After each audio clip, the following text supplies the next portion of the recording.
Welcome to episode 61 of Norse Myths, Legends, and Folktales. My name is MyLinda Butterworth, and today we learn how the son of Sigmund, Helgi, had to fight for his crown, and in the end was stabbed in the back, only to continue to suffer continual pain because his wife Sigrun grieved so hard for him in Helgi Hundingsbane. Sigmund became a mighty ruler, and he made Borghild his queen. In happiness they dwelt together, and they had two sons who were named Helgi and Hamund. At Helgi's birth, the Norns came and foretold that he would achieve great renown, as indeed he did. For while he was yet a youth, he became a far famed warrior, strong, armed, and fierce, in battle prowess surpassing even his sire. In time, Helgi was chosen to be chief leader of the army, and so fiercely did he fight against King Hunding that he was named Hundingsbane. Now, Helgi in his boyhood had gone in disguise to Hunding's hall, where he was reared and trained in feats of strength. The day came when he was ready to wield arms against his country's foe, so he took his departure. As he left the hall, he sent a message to King Hunding, making known whom he had fostered.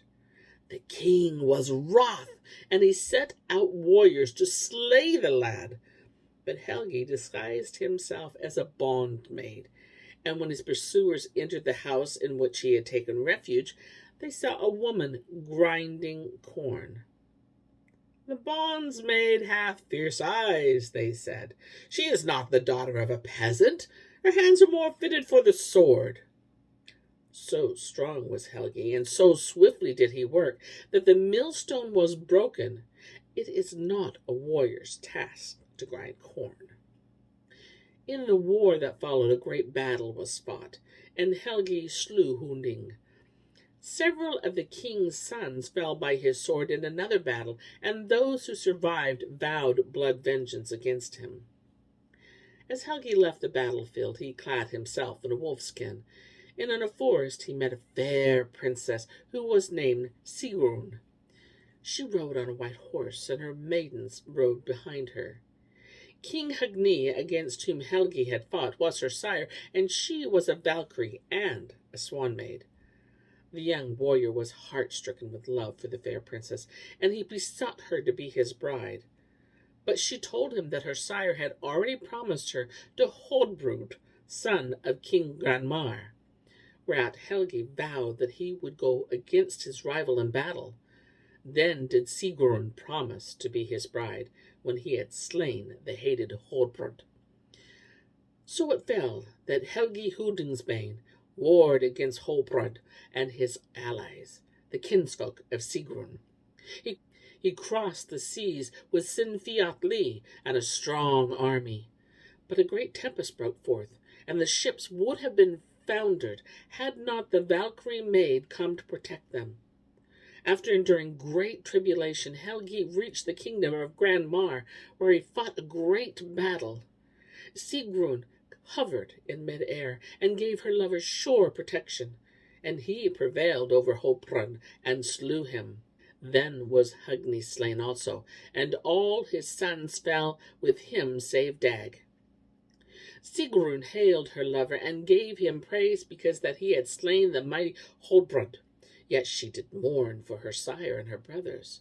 He comforted her, saying, "The Norns have not given thee good fortune in all things. I have slain thy kindred. Thou couldst not choose otherwise, because it was thy doom from birth to be the cause of great bloodshed. For thy sake have warriors striven. Weep not, Sigrun. Heroes must die at their appointed time." Sigrun embraced her lover and said, "Although those who have fallen were still alive, I would love but Helgi." Then Helgi reigned over the land which he had conquered, and Sigrun was his queen. With Dag he took vows of fellowship and spared his life, but Hogni's son deemed that the call of blood vengeance was stronger than the oaths he had taken, even though he had sworn by Hela's holy river, and he resolved in his heart to take Helgi's life. It fell that Odin intervened. He gave to Dag his great spear Gungnir, and as the youth went with the king through a forest grove, he drave the spear through Helgi's back so that he fell dying upon the green sward. Thus was Hogni avenged. But great was Sigrun's grief when Dag came to her with tidings that he had slain the world's best king. On his head she heaped curses, nor could she be consoled. "May thine oaths smite thee," she cried, "all the oaths thou didst swear with Helgi by Hela's shining stream. May thy ship sink with thee, although fair winds prevail. May thy horse stumble when thou art pursued by thy foes. May thy sword in battle wound none but thyself. The death of Helgi must be avenged against thee, and thou shalt be a wolf in the forest. Be thy life empty of all thou dost desire. May thy food be the flesh of dead men." "Wouldst thou call down such ill upon thy brother?" Dag pleaded with her. "The hand of Odin hath been laid heavily on Helgi. I shall give to thee golden rings and half of the kingdom for thyself and thy sons." But Sigrun wailed in her grief, "Oh, never again can I be glad, neither by day nor by night. I love not life any more, for I shall ne'er behold my shining hero, who was blithe in the hall and valorous in battle. High was Helgi above all other men, as the ash tree is high above shrubs. Never again can I see him alive." A grave mound was raised over Helgi's body, and his spirit went to Valhalla. Odin made him chief ruler, and he gave Hunding a bondsman's task, for he set him to a new wood, to leash the hounds and groom the horses, ere he went to sleep to give mash to the swine. But Helgi could not be happy, even in Valhalla, because that Sigrun cried ever for him. As bitterly and oft as her tears fell, his wounds bled afresh. By night-time he rode to the grave mound with many followers. There was no rest for Helgi among the dead. Sigrun's bondsmaid beheld the ghastly warriors riding round the mound, and she cried to them, "Why ride ye forth, ye dead men? Can slain heroes return home again, or hath the world's end come to length?" "The world's end hath come not yet," the slain war men made answer, "but dead heroes would fain return home. The wounds of Helgi bleed afresh because of Sigrun's sorrow. Bid her come hither to stay the unceasing flow of anguish." Then did the bondsmaid go with Sigrun. "Hasten thee to the grave mound," she cried. "Dead men are abroad, and thou mayest behold the king once more. Helgi is there. His wounds bleed ever because of thy tears, and he would fain that thou wouldst give him healing." Sigrun's tears ceased falling a while. "Glad I am to go forth, even in the darkness, unto Helgi," she cried, "and may the dews never shine to the dawn. His cold lips shall I kiss, I shall embrace my dead hero." So she hastened unto the grave mound, and there she beheld her lord. Wan and pale was he indeed, and sorrow-stricken and cold. Sigrun kissed him and embraced him, and cried, "O Helgi, thy hair is white with rime, thou art drenched with the dews of death. Cold, cold are thy hands, they are dripping blood. How shall I heal thee, O my hero?" Helgi made answer, "Bright flower of the south, thy tears have made me wet. Thy sorrow hath drenched me with the dews of death. Ere thou dost sleep, O gold-decked maid, thou dost ever weep most bitter tears, and they fall upon my breast as drops of blood. They fall, they are cold, and they pierce me. Heavy are they, and sharp, as in thine anguish. Grieve not, Although life and kingdom be lost, sing not the dirge of mourning, although my wounds are deep. For know that dead men have brides, and kings' dead daughters are with them. Sigrun spread out a smooth grave bed for Helgi, and said to him, A bed without pain I have made for thee. Helgi, in comfort thou shalt rest upon it, O son of the Volsungs, O my king, O my love. I shall lie in thy bosom, I shall take thee in my arms, as if thou wert alive.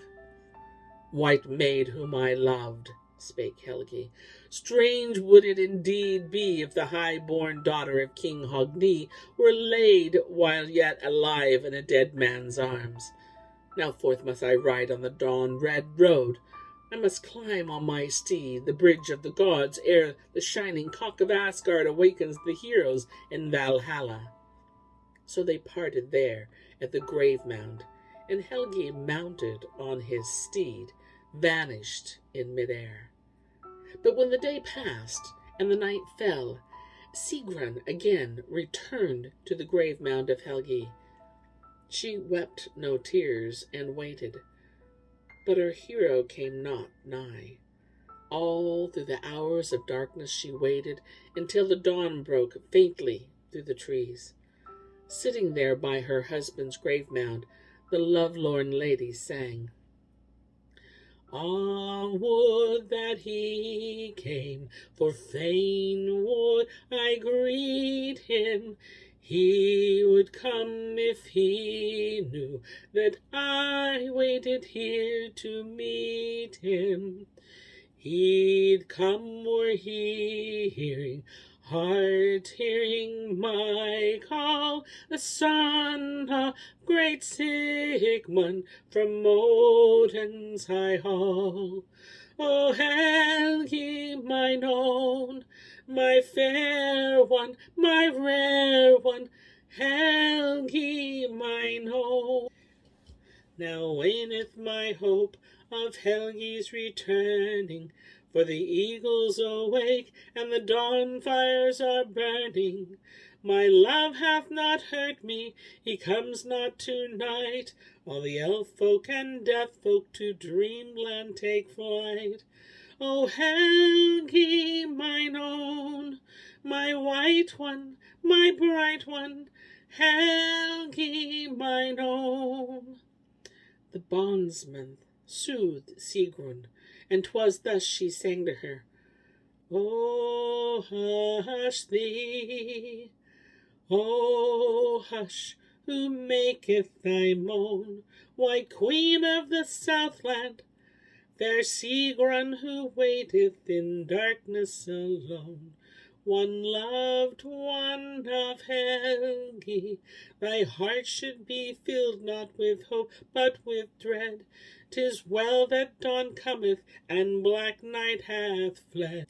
More fearsome and fierce are the warriors dead, in darkness than in day's shine.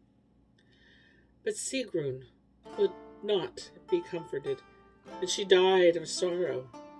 Sad minstrels singing to harp music in the feasting hall have told that Helgi and Sigrun were born to life again. And here is where I end my tale for today. But I'll be back with more tales, many more tales. Until then, my friends, enjoy the journey.